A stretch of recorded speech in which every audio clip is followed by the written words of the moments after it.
Welcome to mypersonalfootballcoach.com's Soccer Player Development Podcast. Discover all the secrets, hints and tips about soccer player development and soccer coaching from some of the leading figures in world soccer. Here's your host, Saul Isaacson Hurst.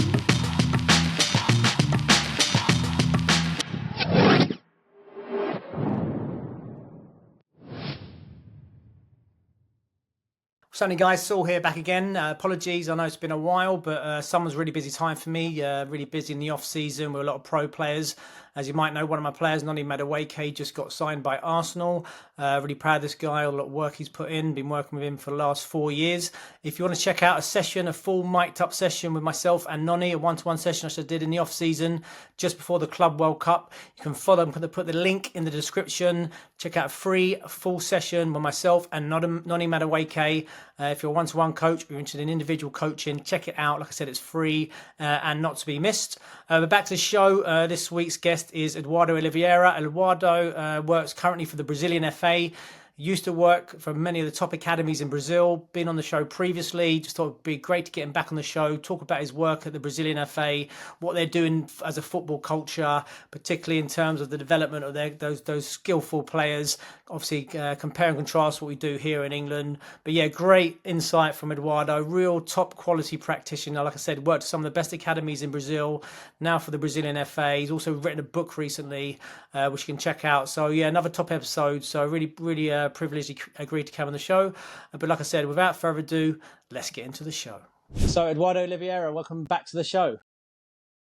Thank you, Isaac. It's a very good pleasure to be back and to see how it grow and how well you guys are doing, and a lot of discussion throughout the podcasts that I've been listening, you leading them. So it's always a pleasure to talk about football. Yeah, and unfortunately, Glenn's having a bit of technical problems, so he can't join us. I've had my laptop died on the weekend. His has just died literally now. But anyway, we're good to chat.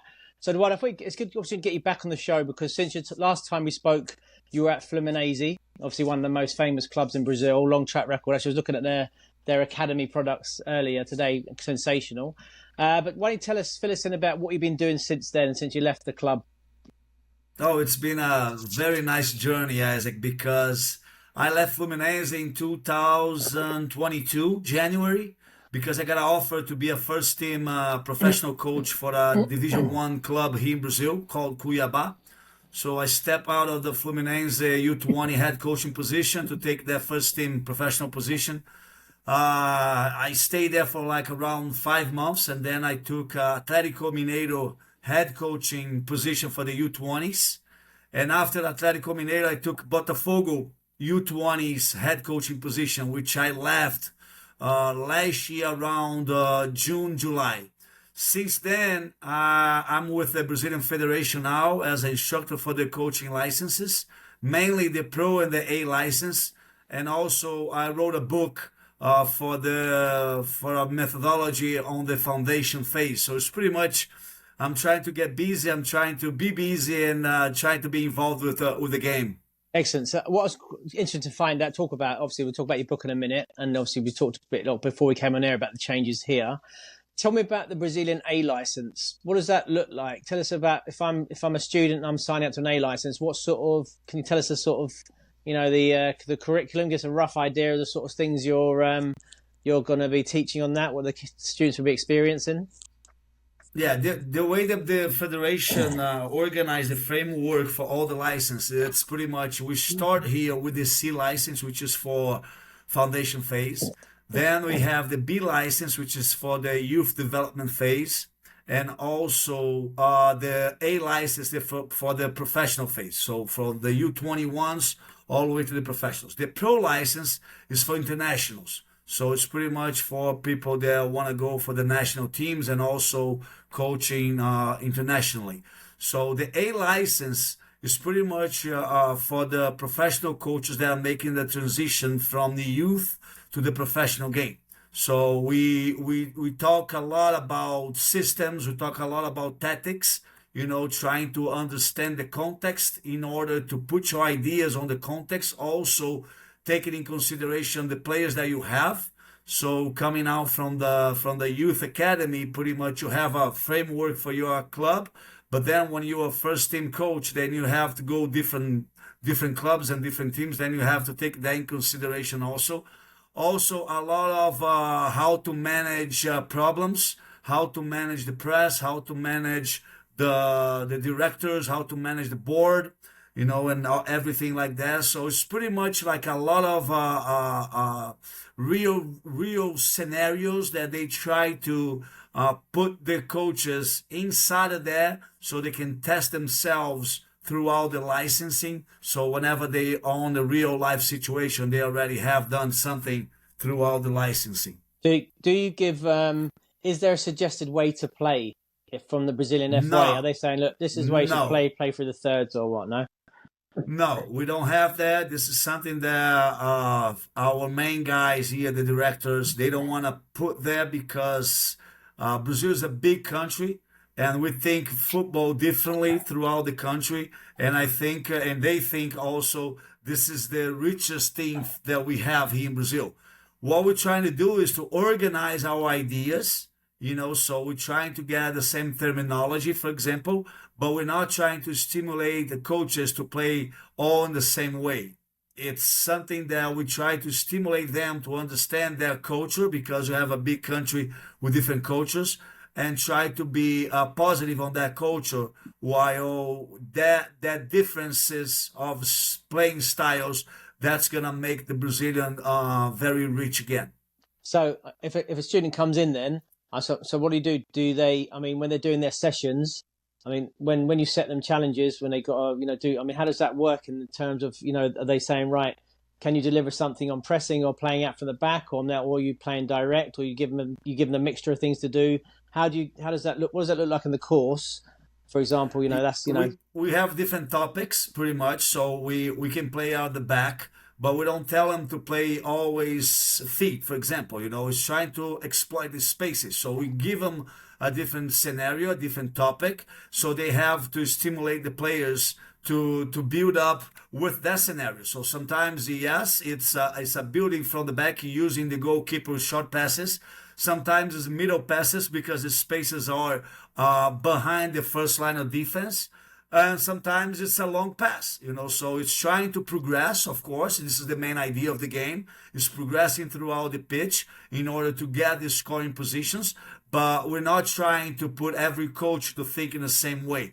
We're trying to make them understand where the space is at and how much time I have on the ball so we can encourage the players to make the proper decisions, So it's pretty much working on the player's perception, on the players' decision making, and on the players' actions, pretty much the technical actions. So it's something that we're trying to encourage our coaches to think out of the box and give us some answers instead of just give them a way to play itself. And what about, when we think of Brazilian footballers, we think of the technique and the quality on the ball. Is there much of that in the courses, the A and the B and the C? Is it very technique driven? Or is it? I'm trying to get a picture here. Yes, we have a technique school pretty much in Brazil because we are well known for producing technical players. So we talk a lot about the individual player when you're in a B license, for example. When we're trying to work on the individual tactics, individual techniques, so they can have different aspects of the player being developed on an individual basis. When they go to the A license, we assume that's already being developed in our coaching, but also we still have room to develop them individually on the professional level. This is something that we're trying to break the paradigm here in Brazil on we don't develop professional players. Yes, we do develop professional players because we are lifelong learners as a coaches and as a players. So the players need to be encouraged to improve in every aspect of the game, and individually that's something that is very interesting for us because you can always get better not only physically because it's easier to do it, but mainly technically and tactically. So what does that look like then? Give us an idea then. How would you encourage coaches to coach that on a course? Can you give us an idea what those individual techniques look like, some examples? Yes, pretty much we divide the contents on being a team content, intersectorial, inter-unit contents, unit contents, and individual contents. So you can have those different contents work out and design throughout your week, depending on your competition, pretty much.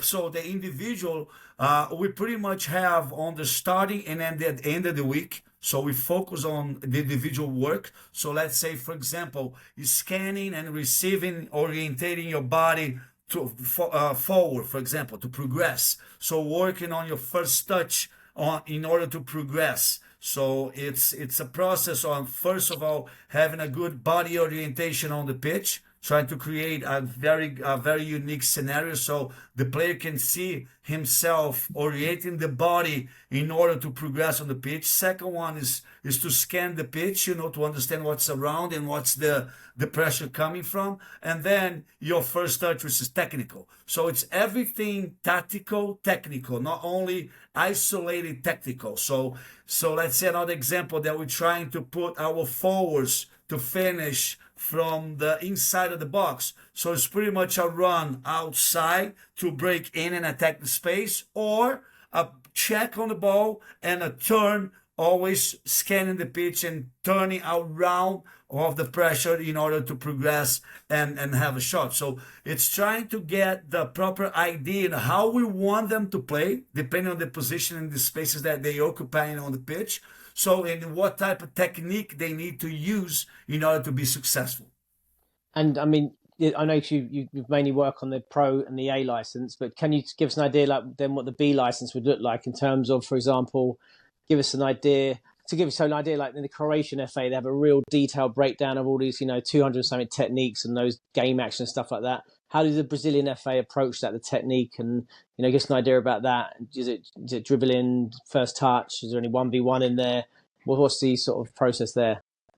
It's pretty much the old traditional ones, you know what I mean? You have we call it 1v1s here a lot, you know what I mean? The receiving the ball, also the heading the ball, and also dribbling the ball. So we're trying to create different scenarios to that. It's not only dribbling the ball, it's how you're going to dribble the ball in a different game scenario. So on the B license, because we're talking on the youth, the youth level, we spend more time on those techniques. So we'd say that, let's say that you have 3 activities in your session, and we also have a 4th activity pretty much just for individual training at the end. You can be at the end, at the beginning of the session, but it's pretty much like 3 or 4 times a week. We're spending 15 to 20 minutes only on individual basis. So it's pretty much dividing those topics, you know what I mean? And working on the periodization so you can have a controlling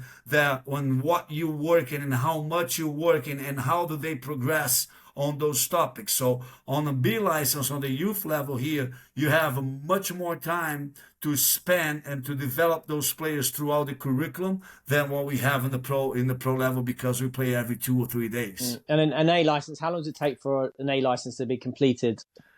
It's pretty much 2 years, because you have the online course, and then you have the physical course that you have to go to different places. So the federation now it's getting better on delivering the courses, because they're going all over Brazil. We have more than 100 courses now in football, not only on the A license, of course. I don't know how many A license courses we have, to be sure, but they are delivering a lot of courses. So people from the north of Brazil, which is not very well developed in football, as the southeast, for example, in Brazil, they do have a chance now to have the coaching course going to their area, so they are able to have that. So it's something that the Brazilian Federation is doing a very good job, and increasing the number of the courses for the C license. That's the most courses that they are delivering. The B license comes right after, and the A license, the pro license. So that's not a lot of courses for the A and pro license, because you do have to get selected in order to get accepted. Hi everyone, Saul here. Just a quick message. If you're a one-to-one coach or you're interested in individual development or technical coaching, you can check out a full session with myself and Arsenal and England's Noni Madueke. This is a session I've done just before the Club World Cup. It's a full mic'd up session, so you can see what goes on behind the scenes when I do a one-to-one session with one of the best players in the country. Just follow the link in the description and you can watch this for free. Like I said, a full mic'd up session with myself and Noni Madueke, a one-to-one session. Follow the link and let me know how it goes. Back to the show. And so what is the selection process? Is there certain criteria you have to fulfill to get on the A license?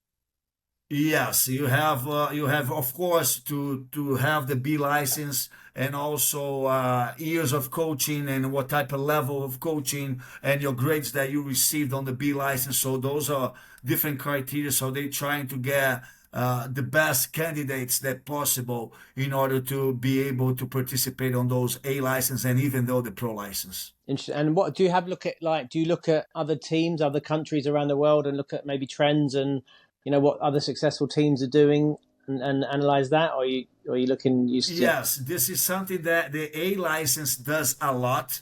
You know what I mean? And the pro license, I mean, I know because I just delivered a course for the pro license throughout the World Cup, the Club World Cup, and we use that a lot.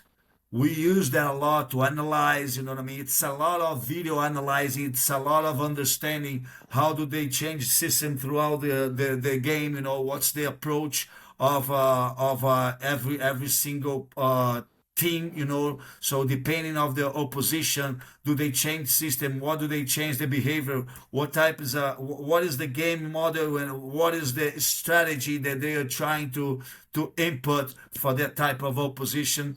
So every aspect of the international game, the pro license gets into that. And on the A license, they're trying to get everything from the first division here in Brazil. So we're studying a lot of the clubs from the first and the second division while we're doing the A license in order to get the trends from domestic side of view. And then the pro license, we get the trends internationally. Yeah, because we've seen actually the Brazilian teams did quite well in the Club World Cup, didn't they? They performed, and there was interesting. There's some teams that were heavily possession. Some teams they weren't, wasn't it? So it's quite some different approaches. So as an FA, you'd say, listen, there's no one is not better than the other. There's lots of different ways to play, but you're trying to understand. You're teaching the coaches how to play in both ways. Is that right, or many different ways, or just, for example, say if they're a club, you say, right, that's your club, that's what you do, and you're trying to analyze, you're trying to challenge them on what they do. How does that work? Yeah, most of the time is the club. They have the DNA. So let's take a look at the 4 clubs that participate on the Club World Cup. We had Palmeiras, we had Fluminense, we had Flamengo, and Botafogo. Palmeiras is being coached by Abel, which is a Portuguese guy for the last 5 years. So the whole club already had an identity, and this guy, he developed a culture to maximize their identity. So they are the most competitive club in Brazil, in my opinion. And he's a type of coach that he will adapt himself to any other opposition. You know what I mean? So he doesn't have a game model that it doesn't matter who he plays against, that he's going to process that game model. No, he understands that he needs to exploit the deficiencies from the opponent so he can change the way that he plays a lot. So that's the identity of Palmeiras nowadays, While Flamengo doesn't want to change that game model. Flamengo is a team that wants to have the ball, wants to build from the back, wants to press high, wants to have a good counter press, So all these concepts, they're strong, stimulated throughout the youth all the way to the first team. So they tried to do against Bayer. They had a little trouble, so they lost possession twice near to their goal, got scored. But this is something that they don't want to negotiate. This is something that the club wants to do it. While Fluminense, whenever they have the youth players that they develop, they try to play a lot with the ball. But for the club World Cup, whenever they got on the knockout stage, what they play Inter Milan and Al Ahly, so they try to adapt their system to the opponent. You know what I mean? So it's pretty much here in Brazil. We try to understand what type of club we're working, what type of DNA that club has, and also give it freedom to the coach to think the best way to fit the players. So this is something that we truly believe is the system is not for the coaches. The system needs to be built for the players. So you need to understand your individuals in order to build the proper system so they can maximize their performance and be very well collectively. So this is what we believe here in Brazil nowadays. Interesting. Okay, and tell us about then your book. You've written this book. You're a published author now. Tell us about this book. This book is pretty much something that me and my brother will develop. My brother works with football also. He is working for the Bahia team here, which is a city group team here in Brazil. He's the technical director for the club. So this is always me and him discussing about how we do things in Brazil for the foundation phase. And if you come to Brazil, you're going to see players by the age of 9 and 8 playing 11v11. So this is something that progressively we do not agree with that, because the complexity of the game is too high and they don't get the ball very often, all these type of issues that we all know. And then we try to create a book that will discuss the proper progression. So we've come from 3v3s without goalkeeper with small goals to 5v5s, which is pretty much futsal but on the grass, because here futsal is pretty strong in Brazil, and that's something that helps us a lot on developing the skillful players. So we're trying to take the futsal format on the grass, playing 5v5 with the keepers. Then we progress to 7v7, then to 9v9, and all the way to 11v11. So this is something that we truly believe that can make a big impact on producing better players, better understanding players, better skillful players, and also understanding that is a player-centered program and also a game format-centered program, that we do not take away the individual analytical activities, but we're trying to play more than just giving the analytical individual activities. So it's always trying to play the game and also finding room also on your session to give the individual work for the players to develop, not only technically, but also tactically. So what age groups then? Talk us through the age groups and how the stages there. You got 3v3 then. What age group's that for? So we go 5 to 6 3v3s, 7 to 8 5v5s, 9 to 10s 7v7, and 11 to 12s 9v9s. And when you get to 13s, you go and play 11v11. That's the way that we create the framework, and that's how we explain that in the book. And then give us an idea then, what would you suggest would be a good session, a typical session for a foundation phase coach? We divided our activities in different type of activities. So we created pretty much 3 different types of activity. The first one is the street football. So we try to start the session every time with the street football. But it's sometimes we have a lot of different games here in Brazil that we call street football. So we're trying to get the Brazilian culture that we grew up playing on the streets, but nowadays, for many reasons, we don't have those players playing as much as they used to be on the streets. So now we're trying to get those games to our first activity of the session. So we call street soccer or street football for the beginning. Then we can have a small sided game as a second activity, and then we close the session with a formal game, which is the formal game for the age group. So let's say you work with a 6-year-old group, so you ended up playing 3v3s with small goals, so they can have the experience every time. After the 3v3s, if you want to do something individually, then you have what we call overtime. So we divided pretty much our session in warm-up, which is street football, first half, which is small-sided game, second half, which is the formal game for the age group, and then we have the overtime in case we need to slightly touch individually our players that we can have and finish the session with. So this is pretty much the framework of the session that we created for the foundation phase, and they go progressing throughout the stages respecting the game format for the age group that we have, going from 3v3s all the way to 9v9s. And in that overtime bit, what would that look like? What might that look like?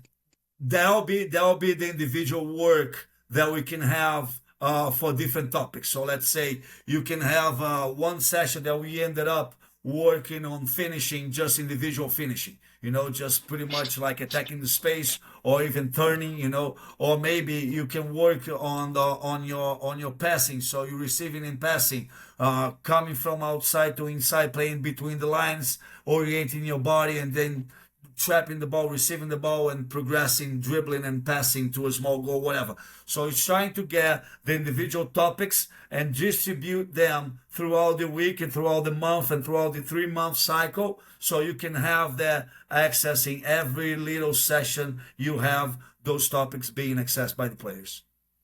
How would you set that up if you wanted to do that receiving and body orientation, and you've got 16 players? How would you set that up yourself? So put you on the spot. we probably what we do is we divide them in small groups. Trying to get what we think. Sometimes they are different players, and so they need different stuff. So you can have either just the same activity being done by the different small groups, or we can have 2 or 3 activities, different activities that we can approach different groups by their needs in order for them to improve. So it depends on how many coaches you have. It depends how much space you have, how much equipment you have, but it's trying to be creative and trying to give them an opportunity to work individually. Do you have any key key things for coaches to look out for? For example, when I talk coaches, we talk about obviously ball rolling time, ball to player ratios, which you talked about. So, not one, try and get one ball each or one ball two, small groups and that sort of thing. So any key things you're suggesting coaches to look out for when they do that sort of work? Yeah, definitely prevent lines. Yeah. Let them work on that, not being standard by looking at, working on the proper amount of footballs and also equipment that you have. Try to be simple. So try to create some activities that they actually are going to see on the pitch whenever they go to the pitch. Try to put it on the context of how you see the game. Also work not only with the right foot, but also the left foot bilaterally. Try to work both sides of their bodies and pretty much give them proper feedbacks and not trying to give a lot of feedbacks. Instead of just focusing on the content that you're working, don't give them many feedbacks, so otherwise they're not going to be focused on the proper feedbacks that you need to do it. So coaching points, it needs to be 1, 2, 3 only, so they can understand what are the tips for them to be successful by doing that type of activities. And in terms of yourself, you've developed another course as well, haven't you? You've developed some coaching courses yourself? No, I'm not developing coaching courses nowadays. All I'm doing is involved with the federation courses now, and also just wrote the book. So I haven't had time to create a course for myself about the book, but this is something that I'm trying to develop on starting this year. Interesting. And can you give an idea what at the moment what happens with foundation phase coaches when they go through the education program? What are they taught to do within the C license course and stuff like that? Right now, I'm not involved with the C license, so I don't know their curriculum, how they actually doing it. So I'm not able to tell you what the federation does. But this is something that truly, that's why me and my brother, we wrote the book. It's because we think that we can do better here in Brazil just by looking the academies that I've been coaching for the U21s. And I also look for what they do on the youth level by foundation phase. I mean by that.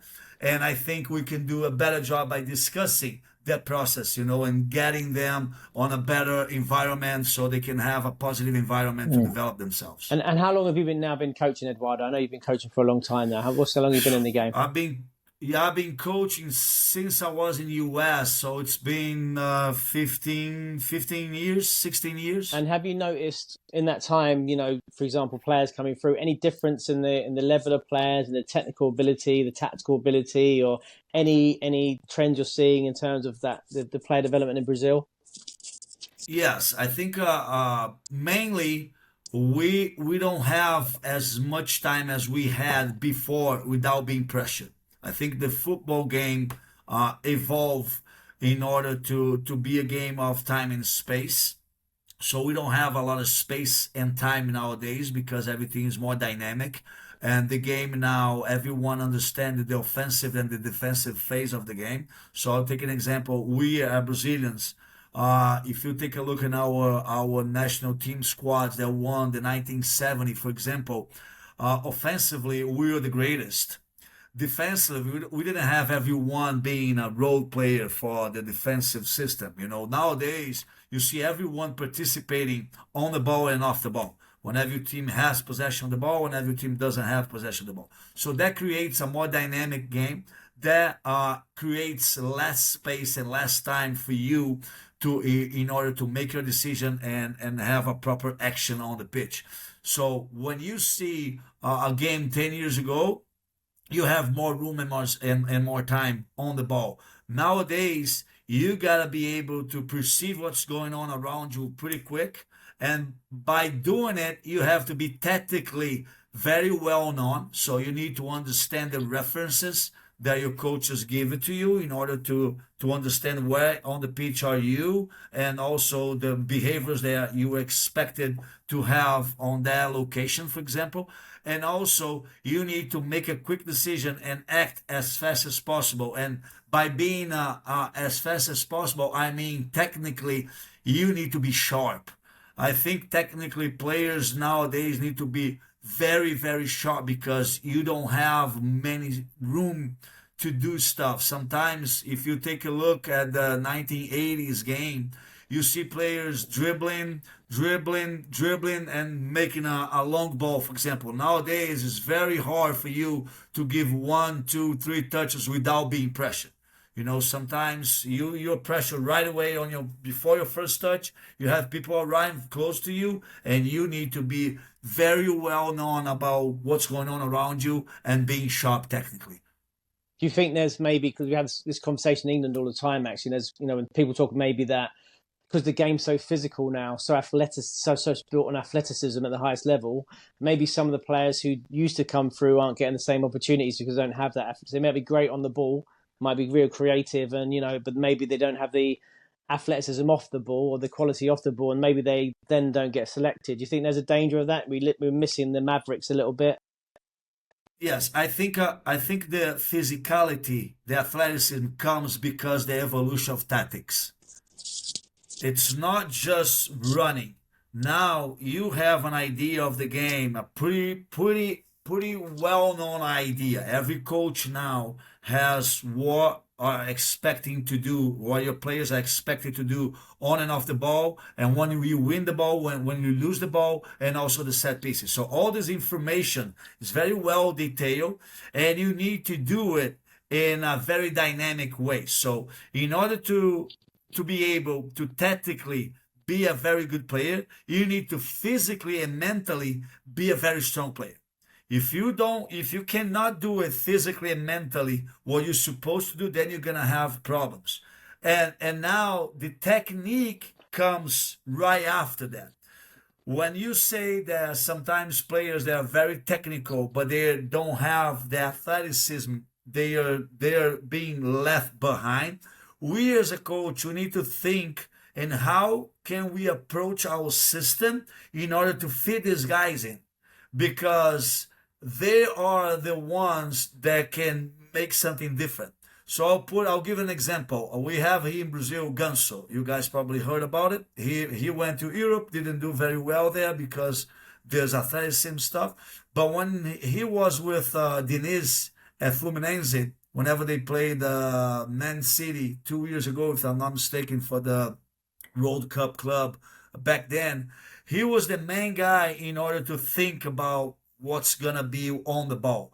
Defensively, he had a role, but he wasn't the same role that you have a proper midfielder doing it, because the coach back then, he wanted to have that nice touch. He wanted to have that type of player on the pitch, but he understand that physically and also athletically, he couldn't deliver the defense as much as they wish. But I mean, we're not going to win everything 100%. You're not going to be 100% offensive and not 100% defensive. Yes, we're going to have to give him a role, but we cannot just miss the technical guy because he's not able to defend as much as another guy that's not as technical. We need, as coaches, to find a proper system to work around this type of players so we can have that skillful players on the pitch and try to make them evolve or how your team's playing. Is it? I mean, do you know? Maybe don't know because you're working for the FA at the moment. But in terms of the recruitment, are the academies in Brazil looking for different profiles of players now? But there's more emphasis on athleticism, or as there always been, and is it reflected in? I'm always you're still getting those street ballers coming in who are just the creative, the technicians, and those sorts of players still coming through. Yeah, I mean, for me as a coach, the first thing that I see is the technique. I mean, I like the technical player, and I'll make him work. That's the way that I think. That's my approach. I think it's easier for me as a coach to teach him tactically and how to physically evolve than a guy that doesn't have the technique, on the youth, on their like 7, 6, 8, 9, 10 years old. And for me to teach them technique. I mean, of course, you can evolve technique. Always, you're going to improve as an individual. But I like the players that are technical. This is something that we are trying to also give the Brazilian coaches confidence to select technical players because that's our DNA. We are DNA of being technical, and by improving tactically, they are probably going to improve physically as well because they need to be strong physically and mentally. So if you start doing it on the foundation phase, then you can have a better player 10 years from now. That's what I believe. I'm not saying that every coach here does it because it's a big country, but the majority of coaches here, they like a lot of technical players. And what about yourself, Eduardo? You've had an incredible career already. You've worked at so many academies. You've worked in England as well. What would you like to do in the future? I'm trying to get back on the either U21 team or either in a professional game, as a first team coach, as assistant coach first, because I think this is the proper pathway that I can have. It's spending 3 or 4 years on that transition from youth to professional without being the head coach, so I can have a proper idea of the environment, understand the decision making on different game situations and also context situations, because on the professional level you do have the context playing a big role on your head coaching position. So now this is what I'm trying to find out, and my next move is trying to find the proper market. It could be domestically here in Brazil or even internationally, but also with a good approach, with a good club that wants to develop myself also, because I do love to develop players. Actually, I don't develop players. I create environments that put themselves in a position to develop themselves. So the players are the ones that develop themselves. I try to create the environment. So I'm trying to find an environment that's going to give me the opportunity to improve myself and to develop myself in order to become a professional coach for the big leagues, So this is what I am right now and what I'm trying to find out the best option that I can have for my near future. Eduardo Oliviera, thank you so much, mate. It's been fantastic again. Thank you. It's a pleasure to talk to you and also listen to your podcasts, and you have a big fan over here, man. Thank you, man. All right. You're welcome.